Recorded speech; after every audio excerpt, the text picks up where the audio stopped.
Well, Colby, welcome back. Thank you for having me on. Yes. Yeah, I'm very interested in this last UFC fight, but obviously the process, we're just talking off camera, the short notice. Talk us through how did you get on the UFC? Yep. Right? Mm-hmm. And you're fighting Ilia Topuri's brother, who we thought was younger than him, and he's 28. That's no easy feat to get in front of. But obviously you had Volkanovski there in your corner. What was that whole process like? So it was pretty crazy. So when we knew the UFC was coming to Sydney, so I had a title defense lined up for March. So what we did was we structured it where I'd have a pre-fight camp, and that pre-fight camp would end at the Sydney card. So instead of doing say an 8-week camp, I did a 16, 14-week camp, something pretty long.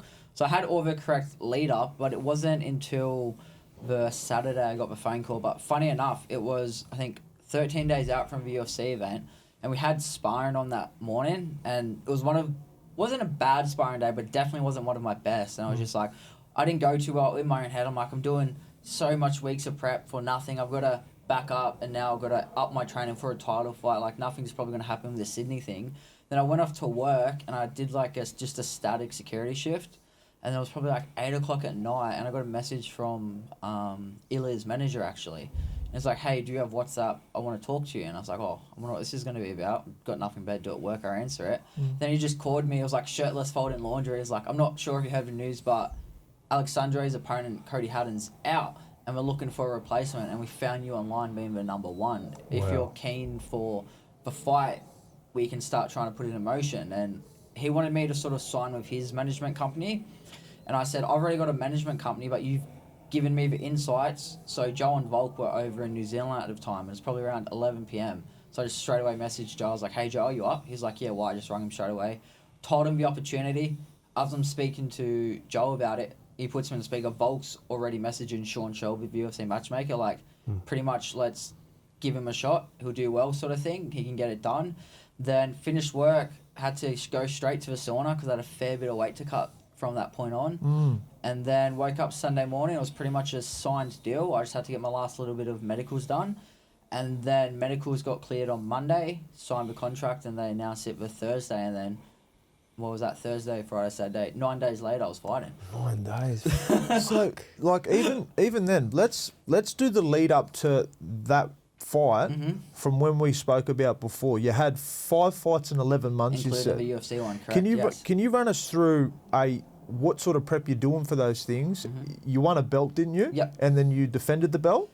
Yeah. No, I won the belt. I was meant to defend the belt, but the UFC opportunity came before I defended the belt. And what's it like travelling to Bali to fight? Can we get a bit of a round scope on that? Yeah, for sure. So I had my fight whenever it was in March, I think, for Hex. I won that one. And then I went over to Bali, July, won that one. October, Bali I had that one planned for October, then I had the title fight planned for November. So I was always going to be a 3.5 week turnaround. Bali, my first camp fight there in July was great. Second one, I didn't tell many people until after the fact, but I actually got Bali belly the day after I weighed in. That's enjoyable. Weigh night, bro. So I cut weight so I rocked up to Bali. I had 2 staph infections, fairly bad on so I was on antibiotics a week. Yeah.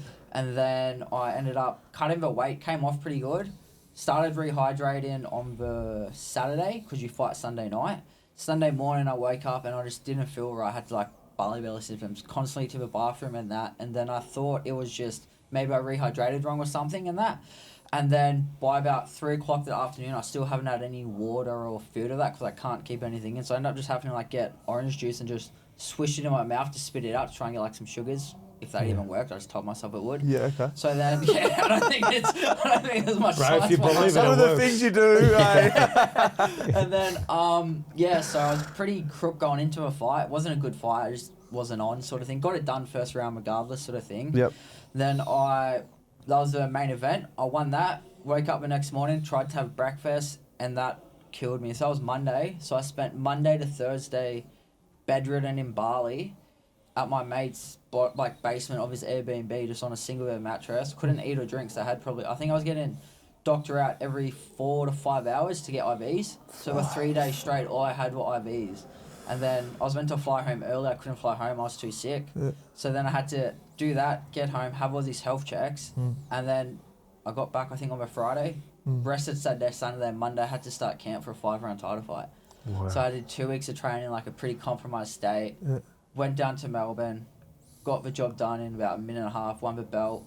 And then I took some time to chill. Yeah. December and January, I started camp for the possible February fight, but we knew at least March was locked in. And then that's when the whole UFC situation came out to be. So it was pretty sort of a wild couple of months together. Just, I won't be going to Bali anytime soon, just quietly. That sounds horrific. Yeah. Bro, Mate. I hear too many stories about Bali. Even though a lot of people are big Bali fans, Yeah, no. I don't want to say anything bad about it. Yeah. You know what I mean? Because I might get beaten up in the streets. Yeah. So, cutting weight, Yep. right? I don't know if you watched Eubank Jr. versus Conor Ben? Yeah, Conor Ben. It's pretty brutal, right? Yeah. Talk us through, what that's like, because you fight Topuru's brother. You got to cut weight. You got 9 days. Yeah. How much weight did you have to lose? So I would have been, it was bad timing too, because my weight was really good that week before the fight, and then I was like, because obviously you're in a calorie deficit and that, and I was like, all right, I'm too light for where I need to be for March. Like, I'm too light. I'm going to get stuff. I'm going to get sick or get injured. So that week, I upped my calories to like 3,500. So I was at a good weight. Then nothing crazy because I still burned so much with my training. But so I just held on to a lot of water. So I think I was about 73 kilos when I got the call of a Saturday. And then by the 13 days, I had to be 61.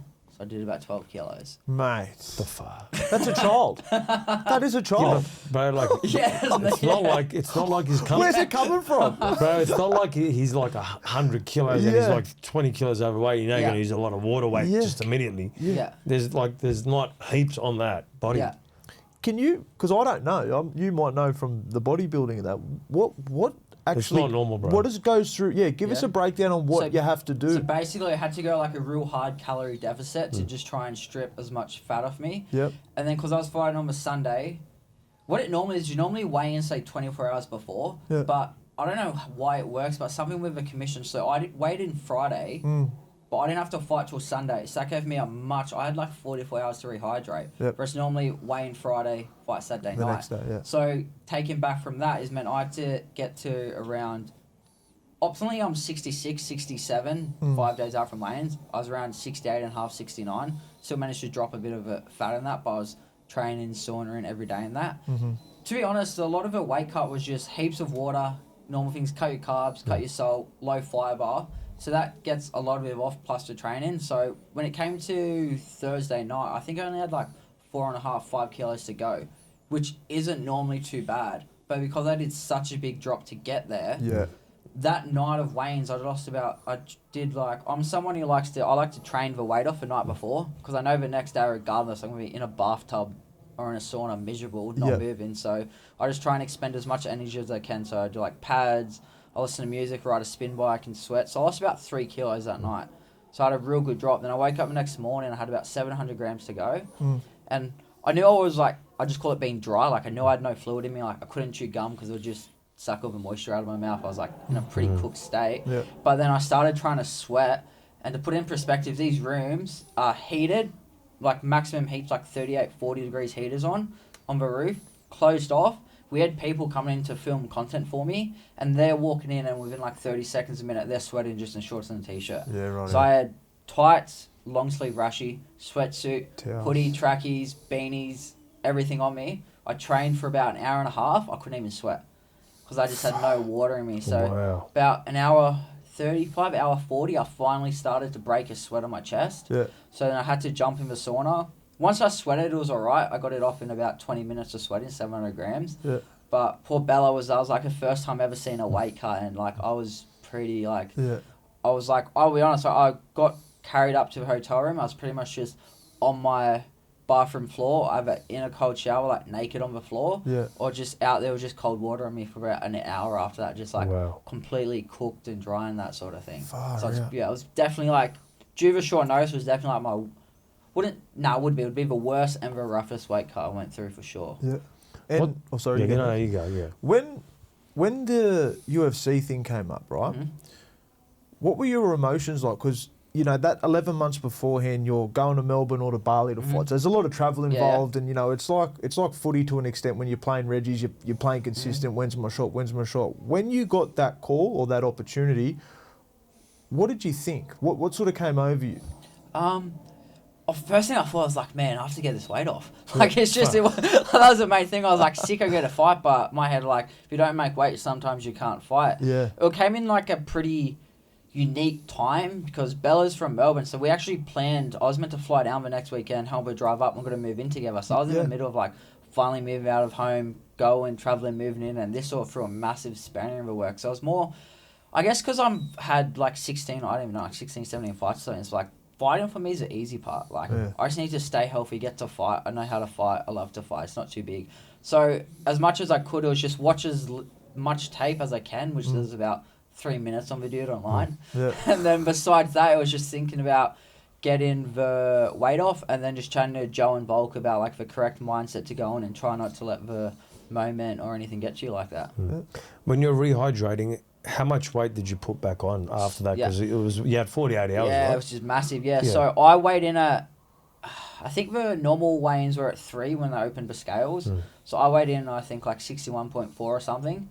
And because I had so long, I just stuck to fluids until after the ceremonial weigh-ins. So say I weighed in at 3, I think ceremonials were at 8. I got back around 9:30, 10. And all I had was half a Cliff Bar and just fluids. I was already like 6 to 8.8 kilos. Wow. Then the next morning I woke up, I think about 70 and a half, Saturday morning. Then Sunday morning for the fight, I woke up around 71 kilos. Wow. So Yeah. that's 10 kilos, bro. Like, I mean, because the reason I ask is because, you know, when Eubank fought, he had a rehydration clause. Yes. And he wasn't allowed to go above 10 pounds. Yeah. Which is like 5 kilos, right? And you've put on 20 pounds, yeah. I would have put on, that. And let me ask you a question. What if they said to you, imagine there was a rehydration clause, and they said you're only allowed to put on 4.5 or 5 kilos. What would that be like? How would that affect the fight? Oh, ruin me. I'd be so depleted. That's how bad in the the fight. I didn't know there was a clauses. clause. I didn't even know you could make clauses like No, that. there Boxing, is. you can, You yeah. can, yeah. Righto, that's fucking out That's there. the reason I asked, because that's 22 pounds almost. Something, yeah, It's close like, to that, yeah. It's probably. like 20 pounds he's put on, right? And so it goes to show you how much weight you can put on. Was he the same? I reckon he was probably bigger. Bigger. Because one of the main things I think their concern was because he naturally walks around like, I think he's saying 77, 78 kilos. Oh, wow. So why they were so desperate for him to get a fight, because I think he's been like dieting for like 3 or 4 months just to get down to that point. Okay. And one of the things was I got a lot of attention on the UFC media from like the embedded and stuff like that. And people were like, oh, I wonder why Colby's getting all the attention and not Alexandre, and that's Ilya's brother. He should get some as well. But he was like so cooked during the week, he just didn't want to do anything. Like people would message him like, oh, hey, I saw Tapori out, bro. He looks like a skeleton already 4 days out from weigh-ins and that. So he does like a bigger, he probably did a bigger cut than I did, I reckon. Yeah, for sure. And obviously, after the weigh-in, you get all the food back, fluid in. What was your energy like there after that? Like, how much of a difference was it? Oh, it was massive, Day and night? especially from, say, if you took me from Friday 3 p.m. to when I weighed in till Saturday 3 p.m., I was probably like, say, 80%. But because of how I think it's the commissioner schedule was there, I didn't fight till I think maybe 12 or something like that. So I had like an extra like 14, 15 hours to rehydrate. So by the time I actually went out and fought, I felt 100%. Whereas sometimes when I fought in Melbourne, you weigh in at 6, then the show starts 24 hours after, it's just their rule. So if you might weigh in at 6 and you fight at 6, that difference from 24 hours, you might be 70% of yourself. The longer that goes, the more you can get back to yourself, sort of thing. So I definitely felt that extra rehydration helped me because it was such a big cut. Wow. And what's your process like? Do you have a specific diet that you stick to? Do you just go and get as much food into yourself as possible and fluids? Like, what happens after that? So I work with Geordie Sullivan and Jack Doherty. So they're like two of the best combat dietitians for like fighters and that in the game sort of thing. So they have their own supplement called Train Aid, which they specifically made to like, it's built for like fighters and athletes to rehydrate for like, say they just had an athlete, I think he ran like 250 miles through the desert. So like they proper geniuses when it comes to that. So that's a lot of my fluid stuff. And for the food, it's just simple carbs and that sort of thing. Because obviously when you diet for so long, something as simple as like a burger can upset your stomach because of fat content, how processed is and that. So I always say, Joe taught me this from one of my early fights, is like, just because you've made weight doesn't mean you stop dieting. You just change your diet. After the fight, go do whatever you want. You can eat what you want, feel as sick as you want, it's on you, but you can't eat anything which will compromise your performance of a fight. Because I've seen it so many times before. Guys weigh in, they go to like pizza or something, they pick out and they're like laying with gastro for like the next 3 hours because their stomachs just can't handle it. Break it down. Yeah. And so, you know, you get the fight, you've got the weight off, you're walking down the tunnel towards the stage. What's your mindset at that point? What are you thinking? Are you thinking, this is what I've been, you know, training for, fighting for? What's going through your mind at that point?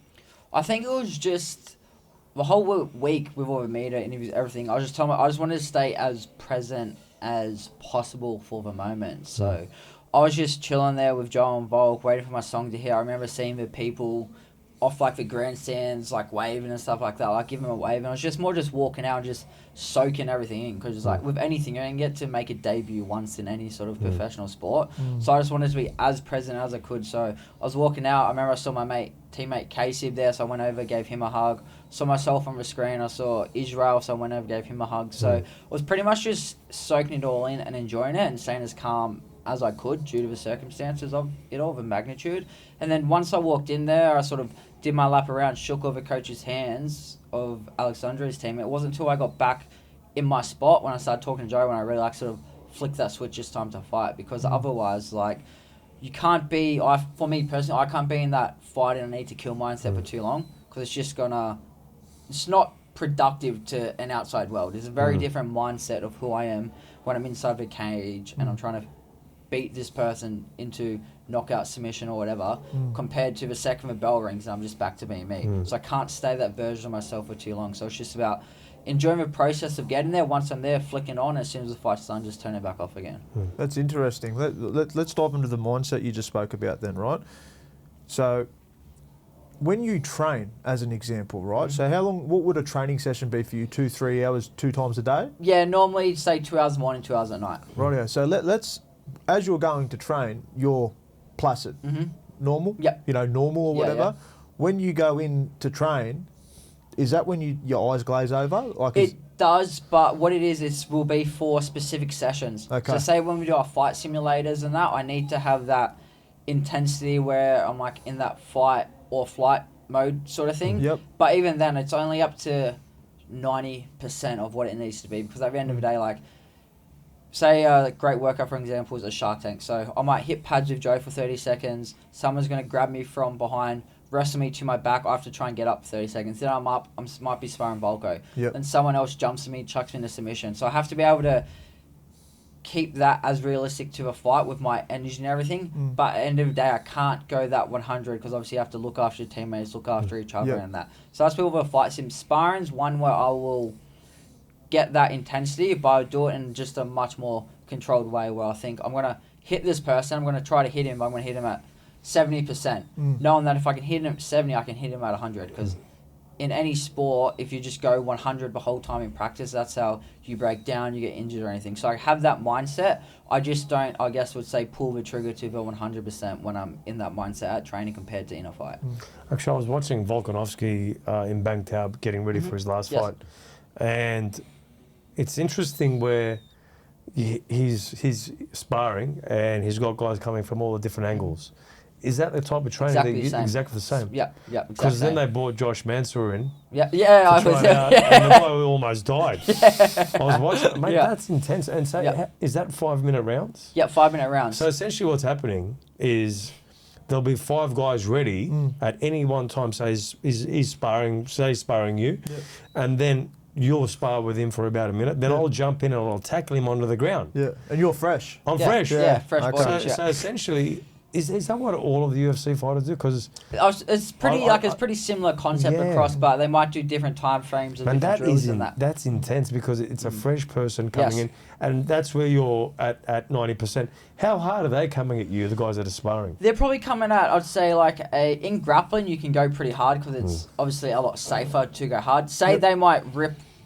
For me, as an example, I'll give somebody like a hard sparring look. I put lots of pressure, but I'll just touch the shots of head. I might give him a bit of more to the body and the legs because that's fine with it.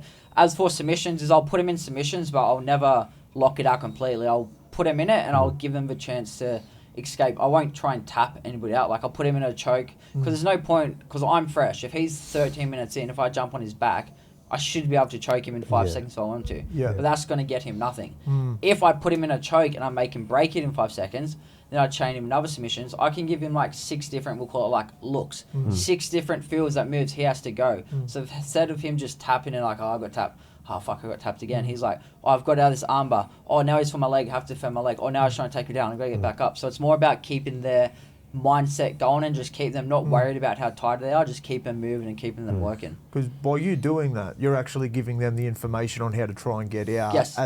That's an appropriate way to train. I like that. We actually used to do what he's talking about, not for 5-minute rounds, like a Shark Tank. It's called King of the Ring. So you'd have 20 to 30 seconds in the middle, and they'd name 5 guys right in the circle.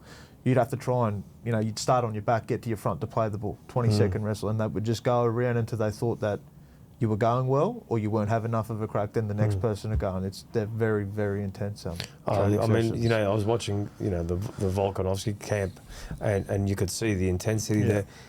Having him in your corner, what does he bring? Obviously, he brings out a lot of experience. Amazing how he won the belt back. I think he was the oldest guy to ever win the belt back at 35. Which was huge. And it was interesting after the fight when he spoke about it wasn't about the win. And it was the first time he actually spoke that way. And you can kind of see that he's coming towards probably the end of his career, tail end of his career.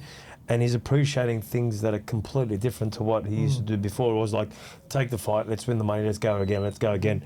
This was a completely different way he looked at it, when you hear the post conference and the interviews. What did he bring into this camp and the mindset? And obviously, being in that camp, there's a lot of similarities with the training. How has that helped form, you and the mindset moving forward?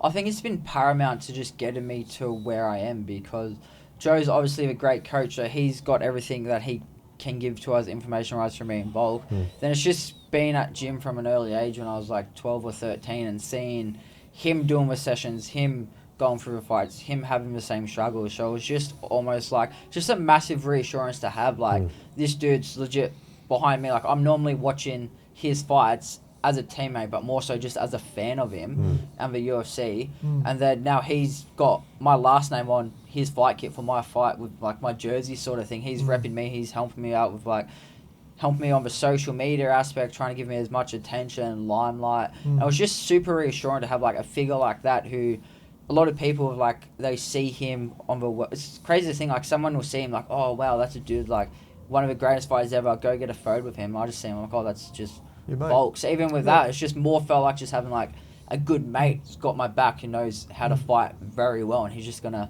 help me out as much as he can, sort of thing. I was watching your socials as you were leading up into the fight. It was so cool to that inside, I suppose, viewing's really cool. Like as you said before, you were tracksuited up, on the bike, earphones on, and then Volk would do a little talk about how your week's been going. Then you were sort of doing your talk. I think that insight's really good. And the best bit was when you were coming out to do your weigh-in. He was psyching the crowd up, and then you sort of sit there and you're like, that's mad. Like that's so cool. And Volk is the consummate, showman as well. Like pumping the fight up. Like even when you hear his press conferences, mate, I've been watching his cooking as well. I've seen that. Cooking with Volk. Yeah, that's cool. Bro, he's cooking and he's a character. He's a genuine character that, you can see that whole other side of him. And I guess, having experienced people like that in your corner is a huge thing. him winning his belt and just the past weekend we have another Aussie. Yes. That is that the first time we've had two Aussies with the belt simultaneously at the same time? I think so, yeah, because obviously Rob won Yeah. and then Volk won, but I think there was a bit of a gap where Rob lost it. Yeah, correct. So it's been the first I mean, time. how cool is that the world's now watching the Aussies a lot more now than with two belts? Yeah. Oh, it's insane because even Jack came over for some of Volk's camp. So, like, we were walking into the gym and it was just us, Brad Riddell, Craig, Frankie, then, say, Jack and Volk, and we're all just training with each other. And then it was just, before then, you're thinking in hindsight, like, wow, in 8 weeks' time, both of these lads will probably have a world championship around their waist. Like, it's just incredible. And just being able to pick Volk's mind and pick Jack's mind and just prove, like, from such a small part of a world, say, like Wingdang, and then a small gym out in Perth, that we can go out with a small, say, percentage population compared to everywhere else and, like, really just show out on the world stage, I think shows how good the Australian MMA scene has come along since the beginning. You know, when you look at the UFC and just how big it's become, what was your experience, I mean, with seeing Dana White? Like, what was that whole thing like? Like I said, I was just super chilled with it, I think, to be honest, because I've been fortunate enough where, like, a lot of my idols, I'm in the sort of industry where I get to train with my idols or meet and hang out with my idols almost every day. So it's like, very rarely does someone get to pick up a tennis racket, then walk on a court and get to play with Roger Federer.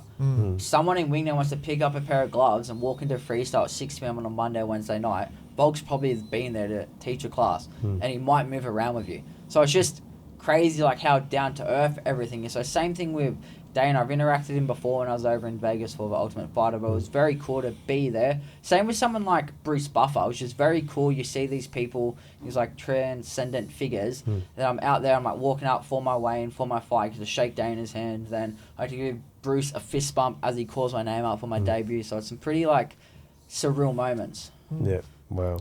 The most recent trip to USA, for yourself, I want to talk about you for this one, even though it was Volk's fight. What sort of downloads do you get in, like, information when you're there, not to fight, but obviously to train and take in the experience? What does that do for you? Because I'm going to imagine at some stage you're going to fight in America. That, as you're talking now, you've already got that hindsight, oh, this is here, this person's here, I can just come in and do my job. It's not, you know, where maybe the other fighter who doesn't get to hang around world champions and meet all these people for, that can become a psychological war for them because it's a bit overwhelming. What did you get from the trip? I think it was just another great trip for being around the whole team, getting that camaraderie, the vibes, and just seeing how Volk performs. And it's just great because I think I felt so at ease with my debut because I've been in that same situation just from the outside. But so I've seen Volk do all the poster signage. I've seen the media. I got a rough idea of what they're going to ask you. I know how the scheduling runs. I sort of knew the ins and out of, I say, like, the business side of the process. So it's just more, I always just think it's more from helping me. It's just more reps and it's just more experience. If I ever do go and I fight in Miami, I'm like, cool, I've already been in the stadium. I already know where I'm going to have to cut weight. I've already got the gym sort of where I need to train. So it's just sort of adding, like, little experience things for me. And then instead of, like, a professional, say, view from, like, a personal view, just something like that. We see Volk be the first fighter, I think, under 170. He, like, broke the under 170 curse. It was like, because the stat was like, people don't win. It was like 1 win versus like 36 losses with the age difference and that. Then there was just so many things that were going against him, and just seeing his mindset and how he carried himself throughout that whole week, like with just even little things like undisclosed injuries and stuff like that he went in there with. It was just crazy to see. And then you just see someone go out against a super tough guy like Diego, face adversity. He's got, like, hurt, like, his retina, got some damage. 40 broke his hand in the first round, and still been able to go out there and perform for 25 minutes and, like, show, like, he never left. But that was a brutal fight, man. Incredible, yeah. Hectic. That was a brutal fight, man. That was just watching it on TV. I like watching the really intense UFC fights. I like the build up, and obviously that one was massive, as you just said. All those stats around Alex before he went into fight, and you see him win, and then what he said after it, what you were saying before, you know. What was the saying he said? It's pressure is a... Adversity is a privilege. Adversity is a privilege. Yeah. Like that'll stick now for a lot of Yeah. people when Yes. they do go through Yeah, adversity. the way he said it, I mean, it was like you could feel that emotion, and I think people could feel that and go and get inspiration from it. Yeah.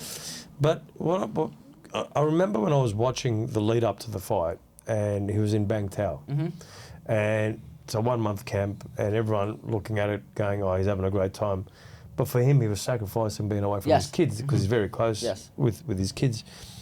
You've seen, the camps in Bang Tao. Is that something, mate, we're all cheering for you. We want you to go far, Yeah. right?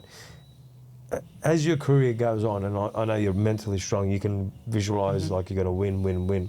Is that something that you'd be looking at doing, going there and focusing? Because you're almost away from everything, and Thailand is one of those hubs where it's almost just made Yes. for the athlete to really get in some amazing sessions. Yeah. Yeah, definitely. I think the best thing about somewhere like Bang Tao, because we've got George and Frank Hickman, that's the MMA coach and wrestling coach. You've got Alex Shields, does the jiu-jitsu, then Brad Riddell teaches kickboxing. So they're all over in Miami for it. So we've got a very good, friendly relationship with Volk's been with them since, I think, before he got into UFC. He already sort of started work with them boys. So just to have that gym, and like you said, it's great because you can just go in, have elite training partners. You don't have to worry about, especially for something like me, what that means I won't have to worry about coaching or working, because I still got to work throughout coaching during the day. I've got to do PTs, might have to work security here or there.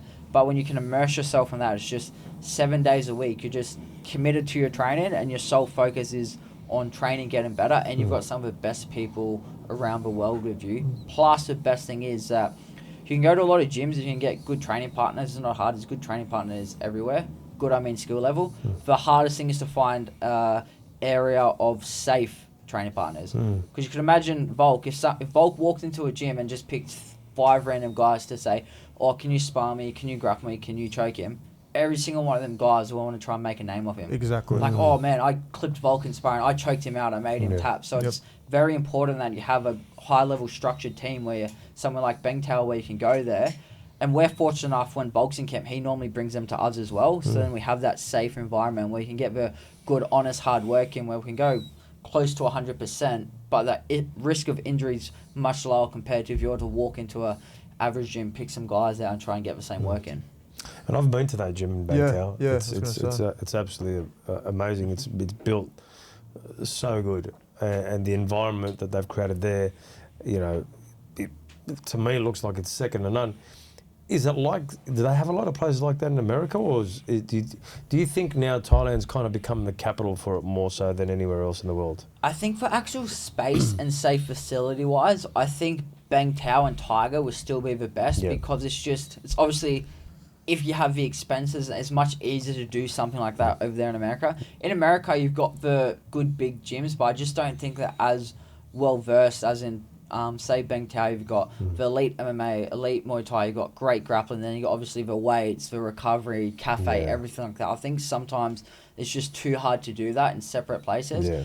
Fortunate for us, Joe's pretty much trying to do the same thing. He just bought the old Portuguese club at the back of Port Kembla. So he's trying to make that pretty much one of the state-of-the-art, fighting performance institutes in Australia. So that's going to take some work, but when that comes through, I think that's going to be a very similar sort of setup to as you see in the Bang Taos and everything like that.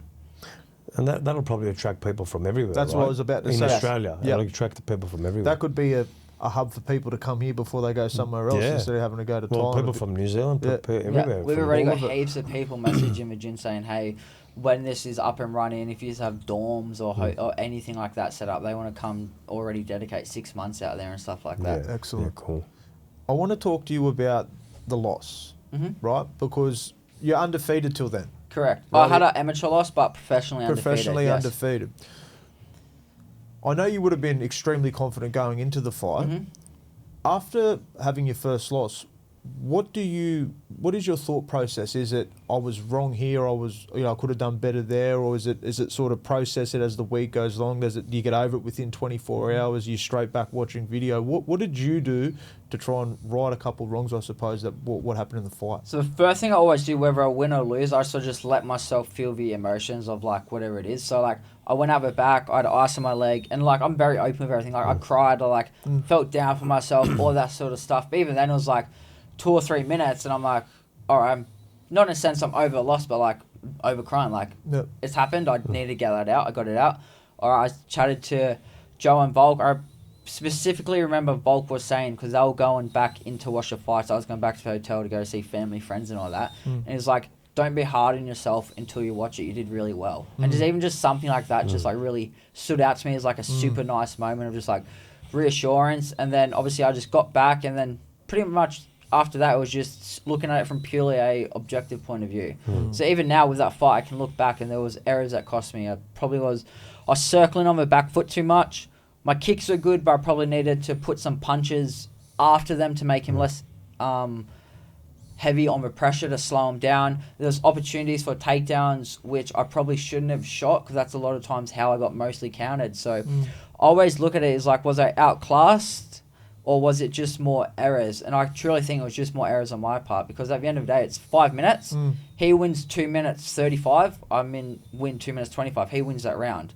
So 10-9 is not always super reflective of the fight. So I lost all 3 rounds, but he could have won 8 minutes. I only won 7. But he won enough minutes. So it's just about dissecting each little part. Oh, I shouldn't have shot here. I should have done this to get up. I should have thrown this combination here. It's just about finding them little errors and then just applying that to practice, and then practicing that enough so it doesn't happen again. Was there a moment in the fight when you were like, holy fuck, this is going to test me? Because as you said before, undefeated professionally, was there a moment in the fight where you were like, fuck, I'm on the back foot here, he's caught me off guard? It wasn't necessarily a moment, because like, as much as because you're going to say what you have to say to get in your head. Like some going out there saying, I'm going to finish him, I'm going to drown him, stuff. Like, I knew walking into that, it's probably not only one of the hardest fights of my life, it's pretty much one of the hardest fights I can get in that division. Yep. Regardless if I had 8-week camp or not, let alone given circumstances. I was walking in there fully knowing like this is going to test everything I got. Still extremely confident I could have got it done. Obviously I didn't, but my mindset was still in there. I'm going to win, I'm going to be tested, sort of thing. So obviously there was moments when big thing was he rocked me and he clipped me, but even then after that, it sounds weird, but like I got suplex like on my head. It was like ESPN highlight, everything. It is what it is.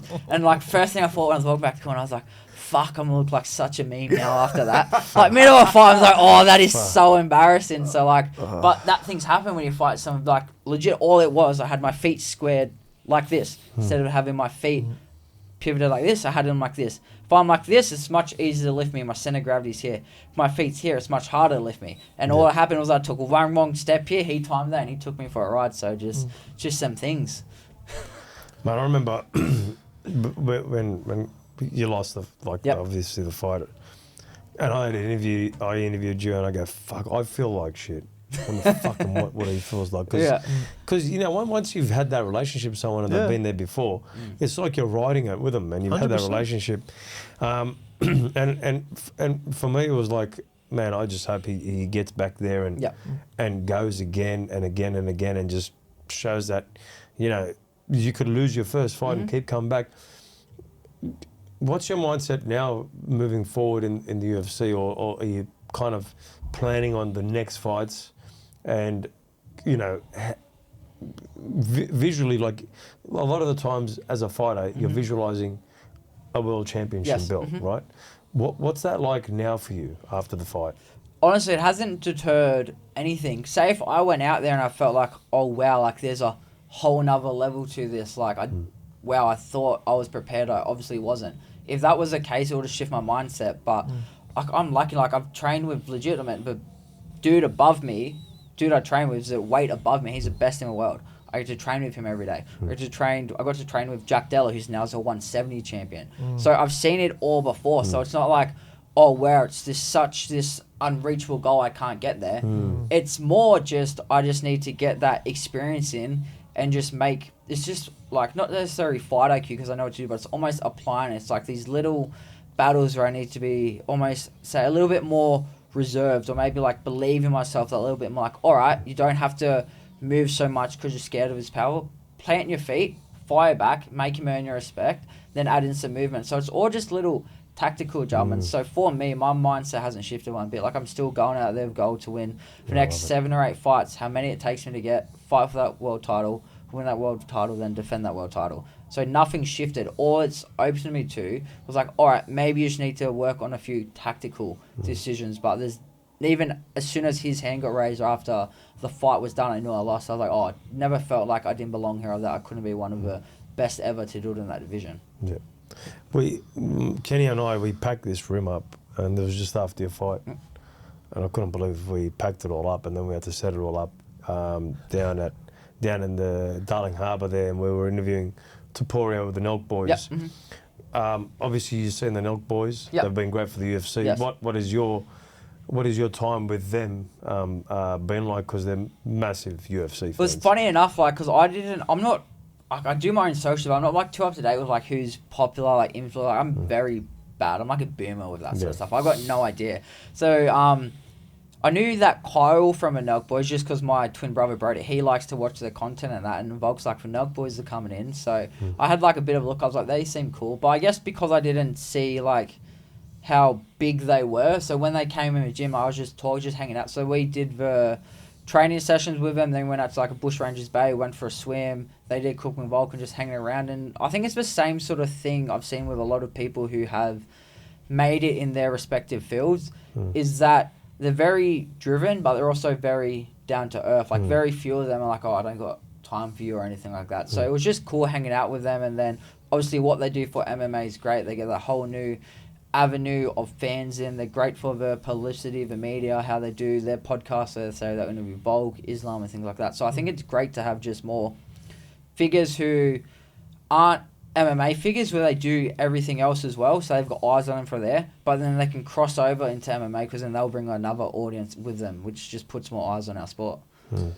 How did you handle, I suppose, the fame in that month? You know, because obviously Volk's got a fair following on his Instagram. That obviously, you know, he passed the torch to you in some sense into the lead up to that. It's all this new people recognising you, all that sort of stuff. How did you handle it? And did you even have any advice given to you about what could possibly happen with that?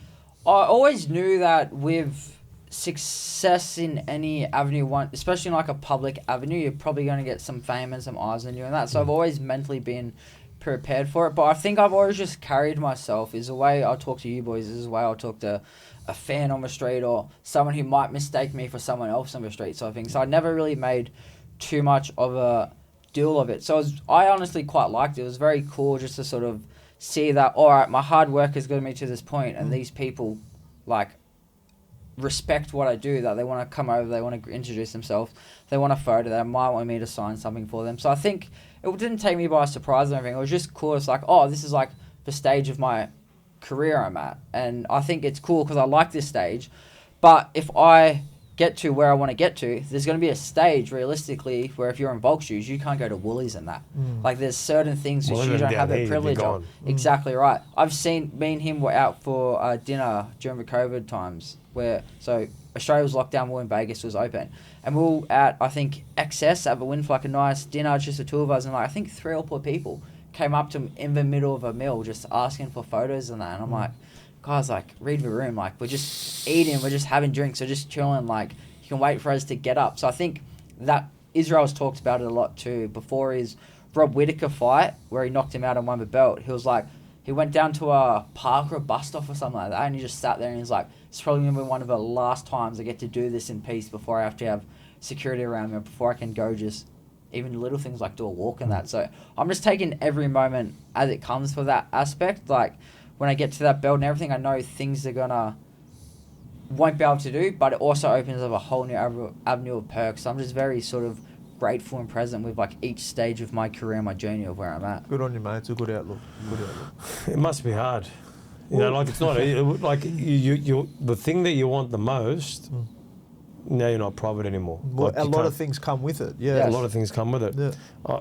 I was watching Israel. He was training with the guy in America. What's his name? The runner. David Goggins. David Goggins. Yes.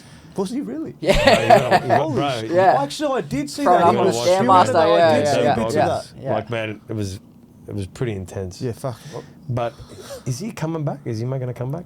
I think so, yeah. So actually, after when we were backstage after Volk one, he told Eugen he wants one back. He wants them back. He wants to fight Strickland. Yep. Yeah. Yeah, he wants to get that one back. Strickland got him last time, wasn't he it? did, yeah, in Sydney. Man, Yeah. I was barracking for him against Duplessis, Yeah. Israel. Like, I really That was wanted a him to win. good man. fight too. Mate, you know, like, I remember when Israel first came out, you know, and you know, when he beat, you know, Whitaker, like, you know, obviously I'm always going to go for the Aussie. Yeah, exactly right. And I didn't really like Israel, but then I started watching him more and I became a huge fan. Yes. And, you know, the one with Duplessis, like, I was, like, barracking for him. But, you know, he must feel like and watching Volk, and he's close to Volk, Yep. he must feel like, you know what, this is another opportunity, this is another chance. When you look at the fight game, it's very, very interesting where, you know, there's so much emotion, there's so much training, there's so many things that go into it, and you lose a fight, and it's like, you know, when Volk lost the fight before the championship, it's almost like, is this the end? But it's the thing that gives you, like, life. Yes. Like, you want to see the big lights, you want to see the fans, and sometimes it's the thing that you don't want.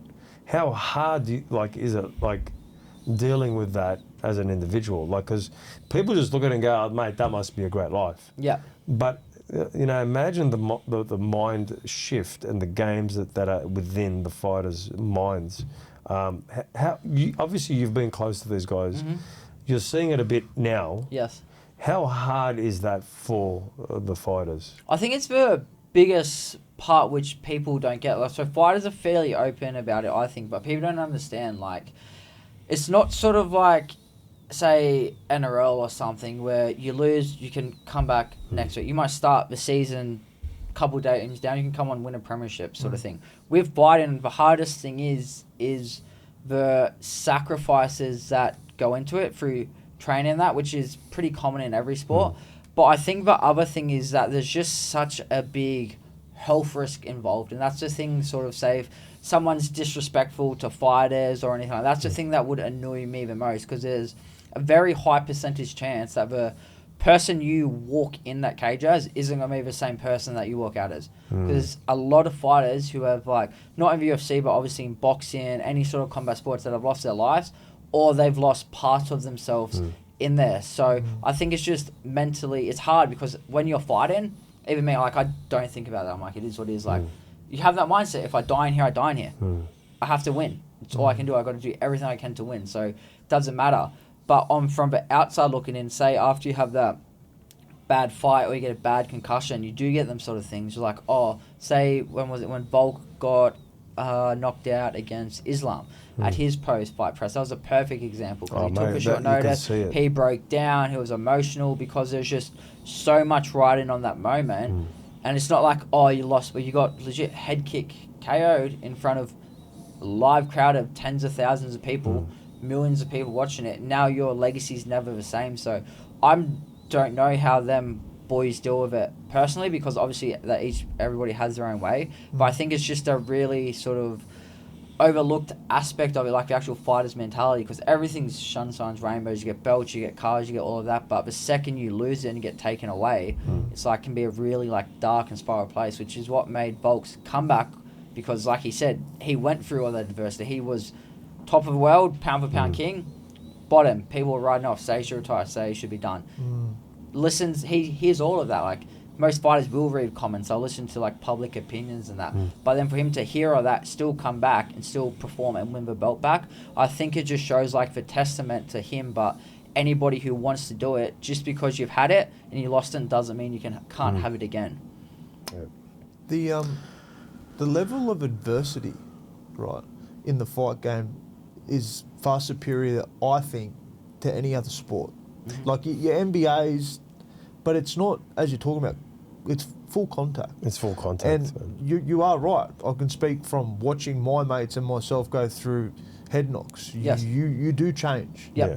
Right? Because you think about it, some of my mates that play got head knocks. They've got partners, children. Like, when it gets to that stage, you're actually not thinking about yourself anymore. You're thinking about how this is going to affect my life away from the ring, the footy field, all those sorts of things. So the mindset does shift and it does change. And I'd imagine, you know, this will be things that you'll go through as your fight game continues to go on.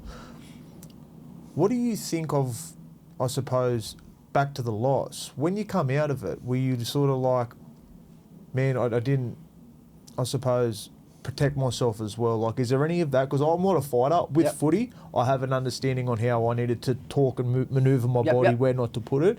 Do you have those sort of outlets when you're fighting? Yeah, definitely. So straight away after the first fight, I watched it back. I was like, oh, I probably... Easiest example, say when he finally cut me off. So a lot of my movement was because, say, him and Ilya, if you watch, all their finishers are up against the fence. Where, say, you're pinned in front of me here, I've got 180 degrees of angles I can cut on you to hit you with power shots, and you can only go left or right or forward.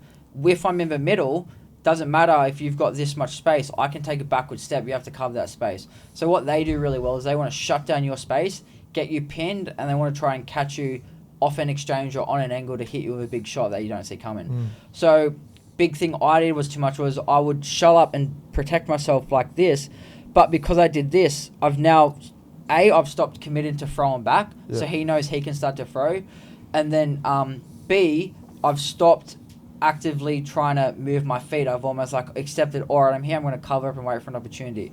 Whereas when we did in the middle, who'd pressure me, I'd try and slice with an elbow, I'd throw a knee or something, try and catch him coming in. So once I got backed up, it was more about, all right, I should have committed in, I should have committed out, I shouldn't have stayed there and give him that shot. And that's like one little example of how a scenario played out. It sounds like it's almost like rugby league when you're trying to find your front and get a quick play. It's like a game of chess almost. Yes. If I can make space here, if I can create a pass, but it'd be like a million moves a second for you. Yeah. You know, that just listening It's to you at express, speed, man. like at It's speed, like at and speed. plus you're trying to hit while not getting hit. Yeah. It's a completely different dimension. It's fucking crazy.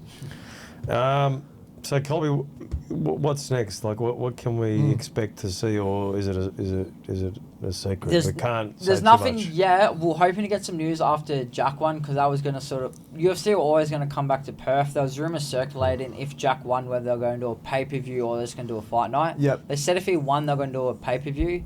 But now Islam's manager is saying that they don't necessarily want to come over for the fight in Perth. They want to do it in Vegas or somewhere.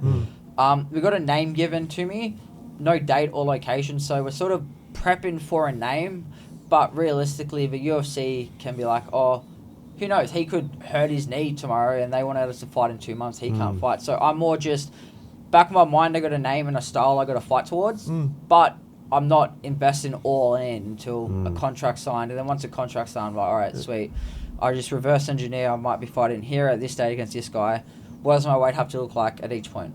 Where should I be at in my training? Where should my performance be? And just reverse like that. So right now it's still 4 or 5 hours a day at the gym, training every day sort of thing, just working, getting better and just honing it in. So I just broaden my skill set. So when different scenarios of different fighters, different looks, different styles come up, I can just, all right, I'm going to have to focus more on my striking to beat this dude. I'm going to have to focus more on a longer range kicking game. I'm going to have to focus more on trying to grapple and just things like that. Yeah. Fucking interesting. Well, man, we're barracking for you. Yeah. And I'm probably going to be a much bigger fan than last time. I don't like you losing. So I feel like it's going to feel It was funny worse. how you're talking about how people felt it, because I went back but to... I did because of that relationship. I was like, I was pissed off. Yeah. And then I was going with him to see Leah, and I'm like, I want to see this guy, but it's like mixed emotions. You know what I mean? Because, you know, when you have a connection with someone and you watch them, you're barracking for them.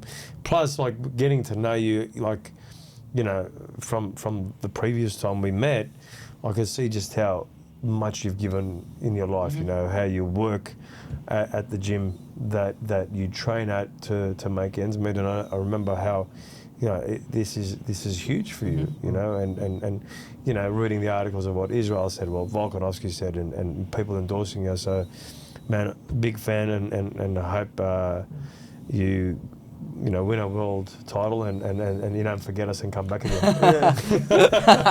No, we're ultra grateful that you take time out of your day, bro. mate, to come up and have a chat with us. Like, it's massive, and we're really appreciative I of it. appreciate you on, guys. Thanks for having me on again. No worries. Thank you. Thank All right, you. bro. Thank you.